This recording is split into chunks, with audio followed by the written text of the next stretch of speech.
ಹೀಗೆ ಏನೋ ಮಾಡ್ತಾ ಇರಬೇಕಾದ್ರೆ ಒಂದೇನೋ ನೆನಪಾಯಿತು. ಅದೇನು ಅಂತ ನಿಮಗೂ ಹೇಳ್ತೀನಿ ಬನ್ನಿ. ನನಗೆ ಈ ಭೂಮಿಗೆ ಪರಿಚಯ ಮಾಡಿಕೊಟ್ಟು ನಮ್ಮಮ್ಮ ಇಷ್ಟು ಒಂದು 23 ವರ್ಷ ಆಗಿದೆ.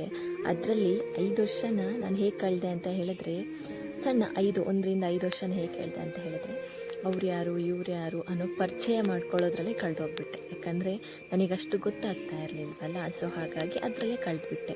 ಇನ್ನು 5ರಿಂದ 10 ವರ್ಷ ನಾನೇನು ಅಲ್ವಾ ಜಾಸ್ತಿ ಅಪ್ಪ ಅಮ್ಮನ ಕೈಯಲ್ಲಿ ಪೆಟ್ಟು ತಿನ್ನೋದಾಗಿರ್ಬೋದು, ಸ್ಕೂಲಿಗೆ ಹೋಗಲ್ಲ ಅಂತ ಹಠ ಮಾಡೋದ್ರಲ್ಲೇ ಕಳೆದೋಗ್ಬಿಟ್ಟೆ ನಾನು.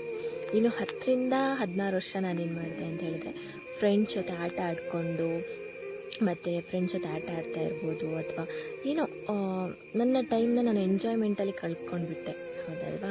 ಆ ಟೈಮಲ್ಲಿ ನನಗೇನೂ ಸಹ ಗೊತ್ತಿರಲಿಲ್ಲ, ಅಥವಾ ಏನೋ ಮಾಡಬೇಕು ಅಥವಾ ಹೇಗಿರಬೇಕು ಅದೇನೂ ಸಹ ನಮಗೆ ಗೊತ್ತಾಗ್ತಾ ಇರಲಿಲ್ಲ. ಎಷ್ಟು ಏಜಲ್ಲಿ? 10ರಿಂದ 16ನೇ ವಯಸ್ಸಲ್ಲಿ.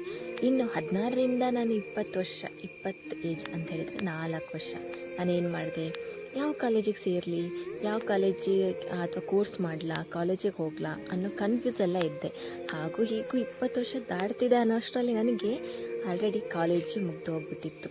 ಕೋರ್ಸು ಮಾಡಲಿಲ್ಲ, ಏನೂ ಮಾಡಲಿಲ್ಲ. ಅಂದರೆ ಕಾಲೇಜಿಗೆ ಹೋಗಿ ಕಾಲೇಜನ್ನು ಮುಗಿಸ್ಬಿಟ್ಟೆ.